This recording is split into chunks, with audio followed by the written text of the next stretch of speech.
బులెటిన్లో breaking news చూస్తున్నాం. Parliament ఎన్నికలు సమీపిస్తున్న వేళ కేబినెట్ విస్తరణపై ముఖ్యమంత్రి రేవంత్ రెడ్డి దృష్టి సారించారు. ఇదే విషయమై 2-3 రోజుల్లో ఢిల్లీ వెళ్లి పార్టీ పెద్దలతో సీఎం భేటీ కానున్నారు. లోక్సభ ఎన్నికలకు ముందే విస్తరణ పూర్తి చేసేలా కసరత్తు ప్రారంభించారు. నిజామాబాద్, ఆదిలాబాద్ జిల్లాలకు ఇప్పటి వరకు కేబినెట్ లో చోటు దక్కలేదు. ఇక దీంతో ఆ జిల్లాల వారికి ప్రాధాన్యత ఇచ్చే అవకాశం ఉన్నట్లు తెలుస్తోంది. నిజామాబాద్ నుంచి రేసులో మదన్ మోహన్ రావు, సుదర్శన్ రెడ్డి ఉండగా ఆదిలాబాద్ నుంచి పార్టీ సీనియర్ నేత ప్రేమ్ సాగర్ రావు, వివేక్ బ్రదర్స్ ఉన్నారు. దీనిపై సీఎం రేవంత్ రెడ్డి ఢిల్లీ టూర్ తో విస్తరణపై స్పష్టత రానుంది.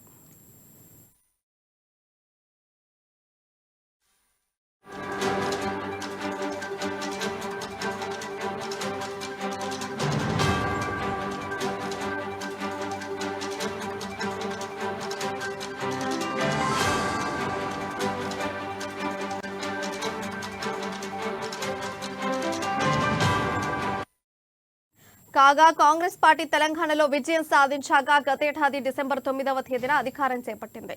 అదే రోజు సీఎం రేవంత్ రెడ్డితో పాటు పలువురు మంత్రులుగా ప్రమాణ స్వీకారం చేశారు. కాగా నిజామాబాద్ నుంచి మాజీ మంత్రి సుదర్శన్ రెడ్డికి కేబినెట్ లో బర్త్ ఖరారైందంటూ వార్తలు వినిపించాయి. కానీ అనూహ్యంగా చివరి నిమిషంలో ఆయనకు పార్టీ హ్యాండ్ ఇచ్చింది. విస్తరణలో ఆయనకు తప్పకుండా స్థానం కల్పించాలని పార్టీ శ్రేణులు అధిష్టానం వద్ద మొరపెట్టుకుంటున్నట్లు సమాచారం. మరికొద్ది రోజుల్లో పార్లమెంట్ ఎన్నికల కోడ్ అమల్లోకి రానున్న నేపథ్యంలో ప్రభుత్వంపై కేబినెట్ విస్తరణపై ఫోకస్ చేసింది. దీనిపై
పార్లమెంట్ ఎన్నికలు సమీపిస్తున్న వేళ కేబినెట్ విస్తరణపై ముఖ్యమంత్రి రేవంత్ రెడ్డి దృష్టి సారించారు. ఇదే విషయమై 2-3 రోజుల్లో ఢిల్లీ వెళ్లి పార్టీ పెద్దలతో సీఎం భేటీ కానున్నారు. ఇక లోక్సభ ఎన్నికలకు ముందే విస్తరణ పూర్తి చేసేలా కసరత్తు ప్రారంభించారు. నిజామాబాద్, ఆదిలాబాద్ జిల్లాలకు ఇప్పటి వరకు కేబినెట్ లో చోటు దక్కలేదు. ఇక దీంతో ఆ జిల్లాల వారికి ప్రాధాన్యత ఇచ్చే అవకాశం ఉన్నట్లుగా తెలుస్తోంది. ఇక అంశానికి సంబంధించిన సమాచారం మా ప్రతినిధి రాంబాబు అందిస్తారు. ఎస్ రాంబాబు, చెప్పండి, అప్డేట్స్ ఏంటి? ముఖ్యమంత్రి రేవంత్ రెడ్డి అయితే ఢిల్లీకి 2-3 రోజుల్లో వెళ్లేటువంటి అవకాశం ఉంది. కేబినెట్ విస్తరణకు సంబంధించినటువంటి అంశం పైన ఇటు ఏఐసీసీ పెద్దలతోనే మాట్లాడడానికి అయితే ఢిల్లీకి వెళ్ళనున్నారు ముఖ్యమంత్రి రేవంత్ రెడ్డి. ఇప్పటికే ఇటు ఒకవైపు మార్చి మొదటి వారం లేదా రెండో వారంలో ఇది నోటిఫికేషన్, పార్లమెంట్ ఎన్నికలకు సంబంధించినటువంటి నోటిఫికేషన్ వచ్చేటువంటి అవకాశం ఉంది. కాబట్టి ఈ నేపథ్యంలోనే ఈ నోటిఫికేషన్ కు ముందుగా అంటే విస్తరణ ఉండాలా, లేకపోతే ఎన్నికల తర్వాత కేబినెట్ విస్తరణ ఉండాలా, దానిపైన కొంత ఏఐసిసి నేతలతో కూడా సంప్రదింపులు చేసేటువంటి అవకాశం అయితే కనపడుతోంది. మొత్తానికైతే పార్లమెంటు ఎన్నికల తర్వాతనే ఈ యొక్క కేబినెట్ విస్తరణ ఉండేటువంటి అవకాశం ఉన్నట్టు కూడా తెలుస్తా ఉన్నది. మరొక వైపు ఇప్పటికే ఈ 2 జిల్లాలకు ఈ యొక్క కేబినెట్ విస్తరణ ఇప్పటికే ప్రాతినిధ్యం లేదు. దానికి సంబంధించి నిజామాబాద్, ఆదిలాబాద్ జిల్లాలో అంటే మంత్రులు కూడా ఎవరు లేకపోవడం, ఆ యొక్క జిల్లాలకు సంబంధించినటువంటి ప్రాతినిధ్యం లేకపోవడంతో అటు ఆ జిల్లా నేతలు కూడా ఇటు సీఎం రేవంత్ రెడ్డి, ఏఐసిసి నేతలను, టీసీసీ నేతలను కలుస్తున్నటువంటి పరిస్థితి ఉన్నది. దీంతో ఇటు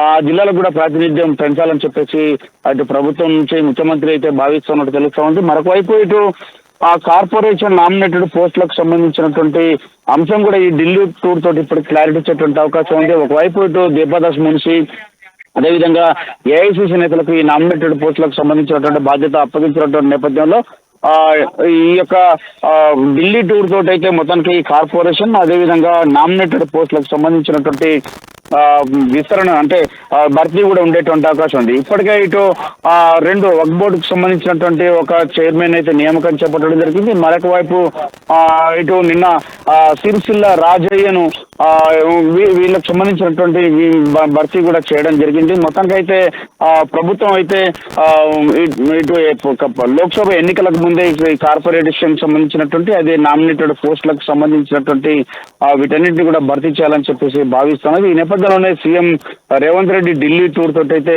మొత్తం క్లారిటీ వచ్చేటువంటి అవకాశం కనపడుతోంది. ప్రియా.